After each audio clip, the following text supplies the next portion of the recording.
So I heard about that whole thing that's happening in India. Mm-hmm. Seriously, guys are getting riled up for some damn mannequins? No. Is there justification as to why people are that? Is the mannequins being provocative or something that leads for them to have such a behavior, which is kind of odd. But what's so special about these mannequins? Have they been like? Do they have certain features, or No. are they positioned in certain ways? Because you know how mannequins, without clothing, they look like any other naked body, which That's kind of true. provokes people, is what they're suggesting. Well, that's ridiculous. I mean, that's the mannequin's job. It's just like, one way fill out of the clothes. shifting focus from men's and perversion to That's the thing. I think it's a the problem with the men social- in this one. Yeah, but nobody wants to Because really, accept that. what it looks like is that the culture over there, little by little, in certain aspects, is slowly becoming It's the North modernizing. American culture. Yeah, Which and I think is perfectly fine, within respect that keep traditions alive, but keep the things alive. But uneducated people at the Exactly. bottom do not perceive the they're stuck understanding in that traditions because comes. they're not so much into change. So they do not perceive the understanding that comes with a modern culture, which is why. What was it? 1890 to 1910. It was considered indecent if a woman showed her ankle in public. And now look. Yeah. Isn't their entire pant style that's designed to show women's ankles? Well, the thing is, the reason we didn't get so much of a backlash, it took 100 and, well, between 100 and 120 years to reach up to the concept of having a two-piece bikini. Little by little. And it really, you know what all this goes back to? So what I think is really happening is that it's not even leading back to modern culture, it's leading back to a specific aspect of modern culture. Adult entertainment. Since North America's had options for adult entertainment for God knows how long, to a certain extent, men have been desensitized towards the concept. There are the few that, I don't know what it is with them, I don't understand them. Even with that, they still take things too far. But for the most part, it's all just assumed that this is unexpected, this is the average, this is the norm. So then when you have something like that that's happening, we don't care then, at that point, right? But then in India, when you have something that's been stuck to be so traditional for God knows how many decades, I mean, really, a lot of things didn't really start happening until after the war in 1947, after the British left. Just since 1947, right? Yeah, so from what I understand, and I could be wrong, obviously, I mean, I'm not from India, I'm just of Indian descent. No, it's just. But the thing is that, to me, what happened is that before, they had the British controlling everything. A lot of people think different ways about what life used to be like over there. I can't comment on that. But really, it was the British that was controlling everything. Okay, so, yeah, what I was saying is that after the British left, it's kind of like when a parent leaves a child. As shitty as the parent may have been, the child's not used to having things under their own control with their own thoughts and minds. Hence the whole separation between, what was it, like Pakistan, India, Sri Lanka, Bangladesh, and Kashmir. Different ideologies on how things should be run, so hence the different countries. And that's why there's like mix of Indians and Pakistanis all across, because families moved left and right. It's just the culture hasn't evolved to a point. That's what I mean. Like they really started their own thought. Any repercussions, yeah. So Like they started their own thought process only then, which is what 63 years ago. I mean, rape still happens here, you know. It does. And it's to a point where sometimes women don't even call it out, and that's the same, I guess, It happens back a home lot as well. It's the same thing with domestic abuse. Yeah, yeah. It happens a lot, and women don't call it out. And really, women should, but at the same time, I understand the fear behind it. It's like when you're being bullied in school. You know that if you tell a teacher or a parent or something, you know the bully's going to find out about it, and it's just going to get worse. So, anyway, back to that whole mannequin thing. I mean, after the Brits left, really, they were told to figure out things on their own. So they started from scratch, right around then. Whereas in North America, really, from the 1800s that little by little we started thinking on our own. And then there was the War of 1918, the Americans had the Civil War, they had so many things that changed as a result. As bad as war is, it does have one good thing. It forces the concept of a new ideology. War is typically fought between two people that have differing ideas on how things should be handled, right? So Americans may have gone through a ton of wars, and Canada has been involved in general in many of them. Yeah. But at the same time, people were forced to think, you know what? They're thinking this way. Okay, it might have not happened during the war, or else the war would have ended. Mm-hmm. But sometime later, people would have looked back and thought, wait, you know what? Maybe dropping the bomb in Nagasaki might not have been a good idea. Those soldiers were only doing for Japan what American soldiers are doing for the U.S. Yeah. Now people have their own concept of thought here. All of these major thought-changing wars, they happen within the past 100 years. But the thing is, over a period of 100 years, you have another country which unfortunately is still thought of as third world, even though it really shouldn't be, and they're trying to do everything now. So I think really that's just what happened. I think that's just the biggest thing that just happened. That's all. Yeah. They're not used to thinking on their own, so they didn't have freedoms which are associated with adult entertainment in general. Yeah.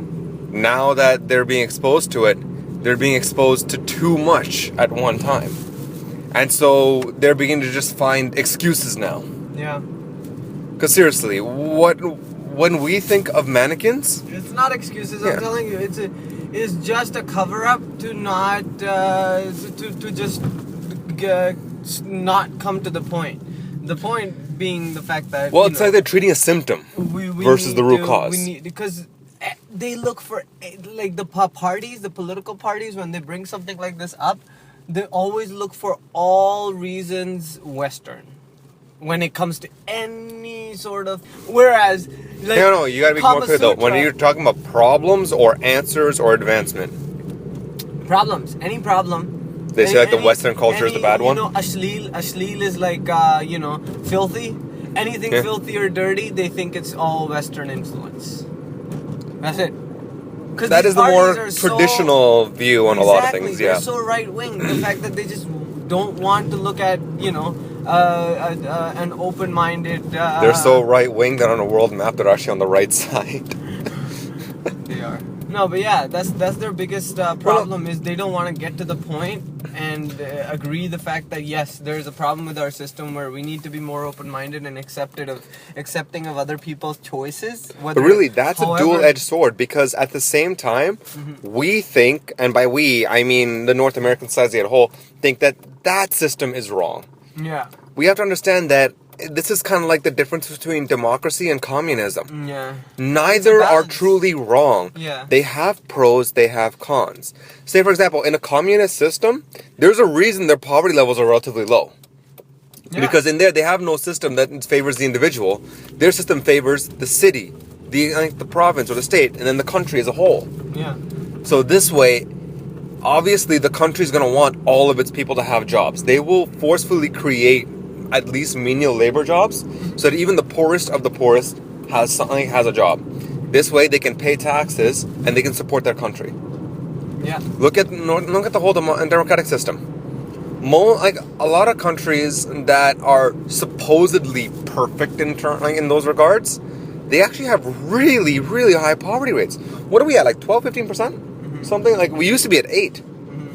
But the thing is that everyone's so used to thinking of themselves and only their own families, and not the town they're in, not their neighborhood or their city, not their country that they're living in, that they think, you know what, I would rather not pay my tax and put it back in my pocket than realize that, you know what, chances are if you pay your tax, that pothole in the road's going to get paved.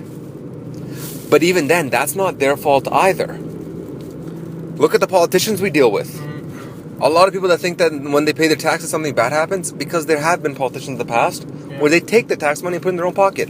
What's the name of that one politician? There was one lady, even though she extended her hotel and limo and everything beyond what was required for her job, and she put it all on taxpayers' thing.